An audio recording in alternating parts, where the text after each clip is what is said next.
जी हम अब दूसरा फार्मास्यूटिक्स का दूसरा चैप्टर शुरू कर रहे हैं।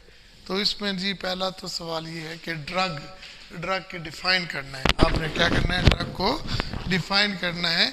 कि वो कहता है कि कोई भी चीज़ हो ना, आपके पास ड्रग जो है, तो वो ड्रग किस लिए इस्तेमाल होगी, वो डायग्नोसिस। मतलब बात औकात एक्सरे करते हैं तो चीज़ें वाज़ेह नहीं होती, तो वो डायग्नोज बेहतर नहीं कर सकते, तो फिर आप उसे मेडिसिन कोई ड्रग देते हैं तो वो एलिमिनेट होता है और क्लियर नज़र आता है। तो इसका मतलब है पहले ड्रग कोई भी चीज़ जो डायग्नोज के लिए इस्तेमाल हो, और कोई चीज़ ऐसी होती है जो प्रिवेंटेशन करती है, बीमारी को होने ही नहीं देती, जैसे वैक्सीन है। ठीक है, तो वो क्या फॉर प्रिवेंटेशन के लिए भी जो चीज़ इस्तेमाल होगी डिजीज़ को, वो भी ड्रग कहलाएगी। और इसी तरह ऐसी जो ट्रीटमेंट कर ले उसको भी ड्रग करते हैं, और जो केयर कर ले। चार ऐसी हर ऐसी चीज़ जो इनमें से कोई भी प्रॉपर्टी रखती हो, नंबर वन वो डायग्नोसिस के लिए यूज़ हो, वो प्रिवेंटेशन के लिए यूज़ हो, वो ट्रीटमेंट के लिए और क्योर के लिए हो, तो उसे हम ड्रग कहते हैं। आपके पास दूसरा पेपर में बहुत ज़्यादा क्लास सवाल आता है, बहुत ही इंपॉर्टेंट है। वो है कि write a note on classification of drugs on the base of sale, on the base of sale. एक तो आपने एक और एक लिखा होता है कि बच्चे कंफ्यूज हो जाएंगे, मिक्स कर देते हैं। दूसरा क्या होता है कि क्लासिफिकेशन ऑफ ड्रग होता है ऑन द बेसिस ऑफ, ये 2020 के पेपर में एनुअल में ही आया था, on the basis of source. ठीक है, अगर उसने पूछा है आपसे on the basis of sale, तो आपने कहना है कि कोई भी ड्रग होगी उसकी दो किस्में हो सकती हैं। सेल के लिहाज से एक ड्रग कहलाती है, एक ग्रुप ऑफ ड्रग होता है जिसे ओटीसी ड्रग कहते हैं। यानी कि ऐसी ये ड्रग होती है which can be given to the patient without the prescription. इन्हें कहते हैं ओवर द काउंटर। ये एमसीक्यूज आया हुआ है।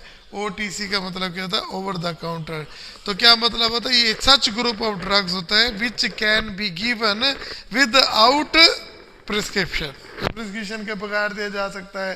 तो ऐसी कौन सी चीज़ें हैं जो बगैर प्रिस्क्रिप्शन के दे सकते हैं, तो मल्टी वाइटामिन हैं, नॉन एंड है, नॉन स्टीराइडल एंटी इन्फ्लेमेटरी, जैसे आपके पास डिक्लोफिनिक सोडियम है, पैरासीटामोल है, ये आप बगैर पर्ची के दे सकते हैं। लेग्जेटिव्स हैं, लेग्जेटिव जैसे आपके पास ड्यूफलेक है, ये लेग्जेटिव है। कब्ज है, कब्ज को ख़त्म करना है, स्काईलेक्स ड्रॉप्स है। तो they should be, they can be given without prescription. और ओरल कंट्रासेप्टिव, ओरल कंट्रासेप्टिव भी आपके पास जो है ओटीसी ड्रग्स होती है। ये आपको याद होना चाहिए। इनमें से कोई एमसीक्यूज आ सकता है कि which one is a not OTC medicine, एक दो तीन लिख के एक और उसमें लिख देता है कि प्रोपेनोलोल, तो वो प्रोपेनोलोल जो होगी वो ओटीसी मेडिसिन नहीं होगी। अच्छा, दूसरा जो ग्रुप कहलाता है वो कहलाता है ये प्रिस्क्रिप्शन ड्रग। तो मतलब ये है कि ऑन द सेल बेस में दो हैं, ओटीसी ड्रग होती है और प्रिस्क्रिप्शन ड्रग होती है।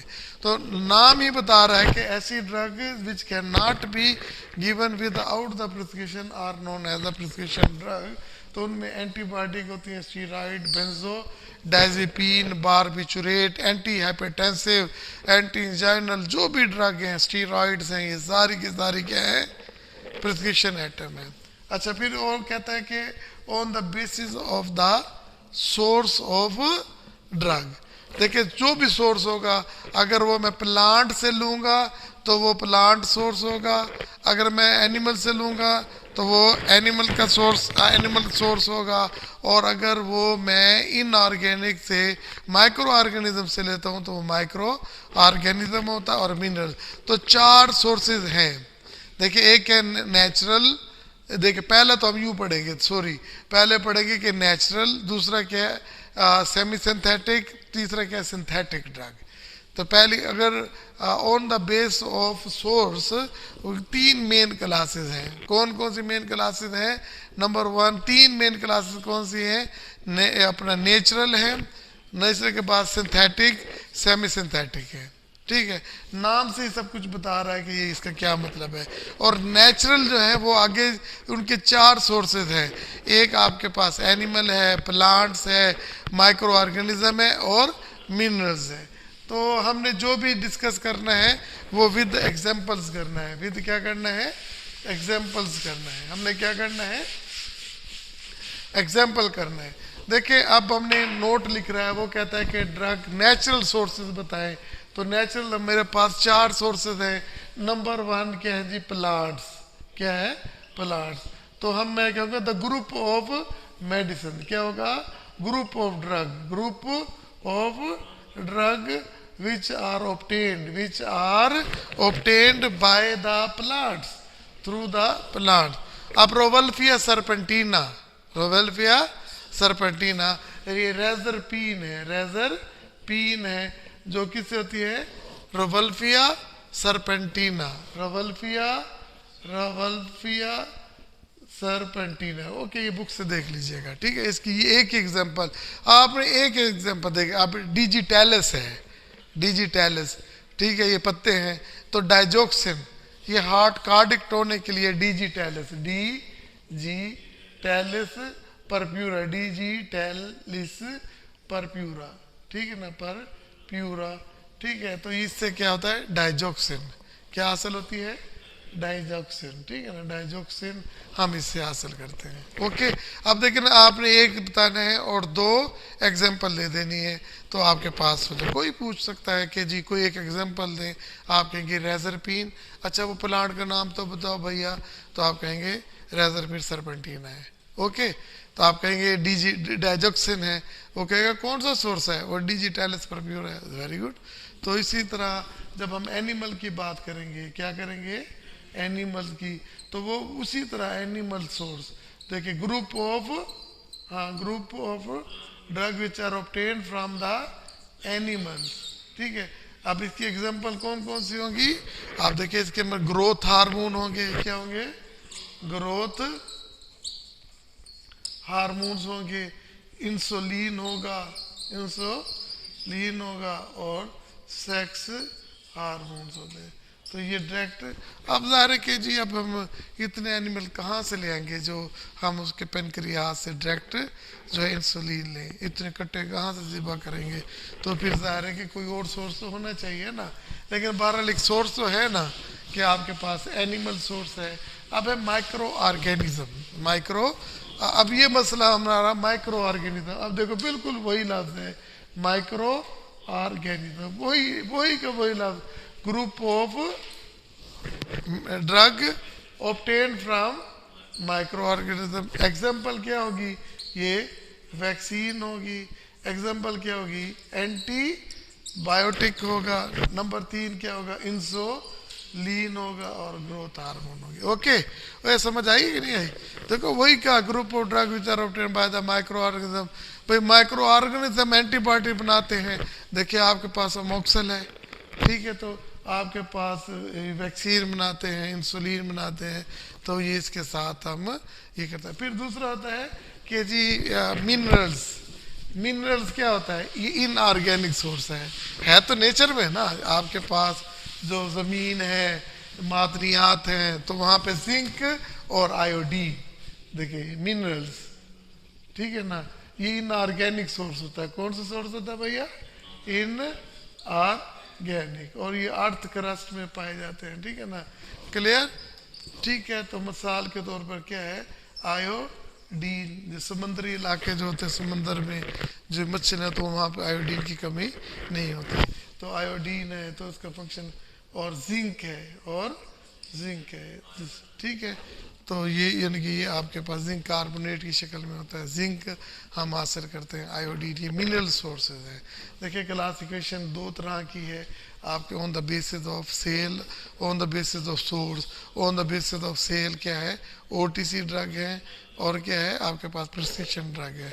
The group of drug which are sale, which can be given without prescription. Example आपके पास क्या है, वाइटामिन है, लैक्सेटिव है, ओरल कॉन्ट्रासेप्टिव्स हैं, ठीक है। और इसी तरह आपके पास जो है जी प्रिस्क्रिप्शन आइटम में कोई भी आइटम्स हैं, इनके अलावा बाकी सारे यही हैं, एंटीबायोटिक हैं, एंटी हाइपरटेंसिव हैं, वैक्सीन्स हैं, हार्मोन्स हैं, ये सारी के सारी क्या है आपकी प्रिस्क्रिप्शन आइटम है। और ऑन द बेसिस सोर्स है, नेचुरल है, सिंथेटिक है, सेमी सिंथेटिक है। नेचुरल में हमने प्लांट्स, एनिमल पढ़ा है, और मिनरल्स ये नेचर। अब हमारे पास 2 तो बाकी रहती है ना, वो कौन कौन सी हैं, एक है सिंथेटिक और सेमी सिंथेटिक। ठीक है, सिंथेटिक और सेमी सिंथेटिक। चलिए हम करते हैं सेमी सिंथेटिक। क्या है? Semi synthetic. ठीक है, तो अब ये देखिए ये होती है ये कम्बिनेशन ऑफ, ये देखिए नेचुरल सोर्स से भी और सिंथेटिक सोर्स, दोनों को मिला के, दोनों को मतलब नेचुरल लेंगे ना, उसको मॉडिफाई कर देंगे लेबॉर्ट्री में। मतलब जैसे मेरे पास पेनिसिलिन था, है पेनिसिलिन, उसके साइड इफेक्ट बहुत ज़्यादा थे, हमने उसको मॉडिफाई करके क्या बना लिया? अमोक्सिसिलिन, है सेफेक्सीम और सेफ्ट्राइजोन। देखिए ये सेमी सिंथेटिक है, अमोक्सिसिलिन है, और सेफ्सपान में क्या सेफेक्सीम है। सेफेक्सीम के अलावा ये एंटीबायोटिक है, और इसके अलावा सेफ्ट्राइजोन ये इंजेक्टेबल में आता है, ये भी सेमी सिंथेटिक है, ये भी सेमी सिंथेटिक है। मेन तो वैसे क्या था, वो फंगस था जिसे पेनिसिलियम नोटेटम कहते थे, उसे पेनिसिलिन जी आया। अब पेनिसिलिन जी के इतने एलर्जिक रिएक्शन हो जाते थे, बंदा ही मर जाता था। तो फिर उन्होंने इसको मॉडिफाई करके सेफ और इफेक्टिव मेडिसिन लेके आए। ठीक है, क्लियर हो गया, उसका स्पेक्ट्रम भी बढ़ गया, सेफ्टी भी बढ़ गई। तो हाँ ठीक है ना। तो ये सेमी सिंथेटिक के मुतालिक बता दिया। तो वो पूछ सकता है कि आपको 4 ड्रग्स देकर वो बताएगा कि बताओ भैया इसमें से सिंथेटिक सेमी सिंथेटिक कौन सी है, तो अमोक्सिसिलिन लिखा होगा, सेफ्ट्राइजोन लिखा होगा, आप फौरन वो कह देंगे। अच्छा, और जो होती है सिंथेटिक मेडिसिन, ठीक है, सिंथेटिक ड्रग, ये वो ड्रग होती हैं which are prepared in the lab, in the laboratory, through the chemical reaction. आपके पास एग्जांपल क्या है भैया? आपके पास एस्पारिन है, आपके पास क्या है? पैरासीटामोल है, आपके पास सिप्रोफ्लॉक्सासिन है, ये भी हाँ सेफ्ट्राइजोन सेमी सिंथेटिक है। लेकिन जो ये है ना सिप्रोफ्लॉक्सासिन, ये क्या है? ये सिंथेटिक है। ठीक है, पैरासीटामोल भी सिंथेटिक है और एस्प्रिन भी सिंथेटिक है। तो ये इस तरह हमने ये पूरा एक क्वेश्चन पूरा वो नोट कर लिया। ठीक है जी, आपके पास ये बहुत इंपॉर्टेंट टॉपिक है चैप्टर नंबर 2 का। क्या जी, आपके पास जेनरिक नेम है, ब्रांड नेम है और केमिकल नेम। इसमें किसी न किसी तरह लॉन्ग क्वेश्चन कई दफ़ा आया हुआ है, एमसीक्यूज भी कई दफ़ा आए हुए हैं। तो देखिए जेनरिक नेम क्या होता है कि देखिए जो नाम कोई प्रोप्राइटर, जो मालिक नहीं, जेनरिक नेम होता है साइंटिफिक नेम। मसलन आप लिखो ना काल पोल है, ये देखो काल पोल, तो नीचे लिखा होता है पैरासीटामोल, जो ब्रैकेट में लिखा होता है ना, ये जेनरिक नेम होता है। The name which is given on the scientific basis is known as the generic name. जैसे पैरासीटामोल है, एस्प्रिन है और सिप्रोफ्लॉक्सासिन है। देखिए पैरासीटामोल, ठीक है, एस्प्रिन और सिप्रोफ्लॉक्सासिन, ये क्या है? जेनरिक नेम है।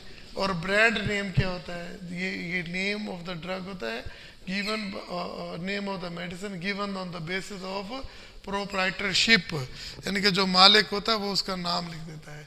जैसे पैरासीटामोल एक जेनरिक नेम है, तो इनका ब्रांड नेम कौन सा होगा? पैनाडोल, कालपोल और डिस्परोल। आप पेपर में यही सवाल आ जाता है, 3 नाम ऐसे लिख के, पैरासीटामोल, एस्प्रिन, सिप्रोफ्लॉक्सासिन, पैनाडोल।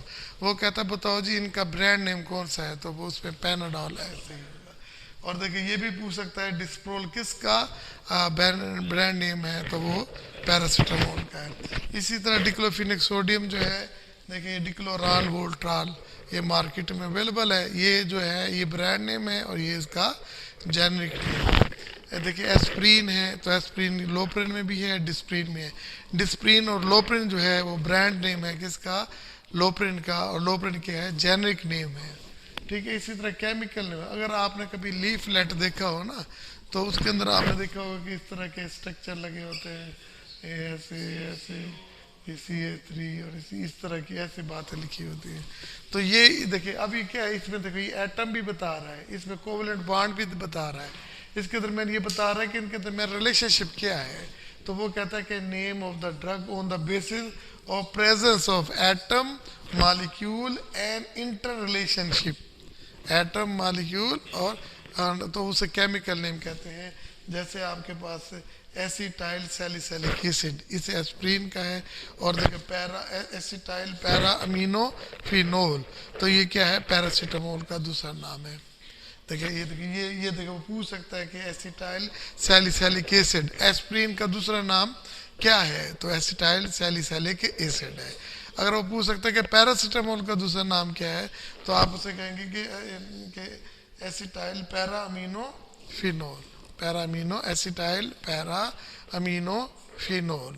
और फिनोल क्या होता है, फिनोल बेसिकली ये होता है फिनोल, ठीक है ना, ये फिनोल है।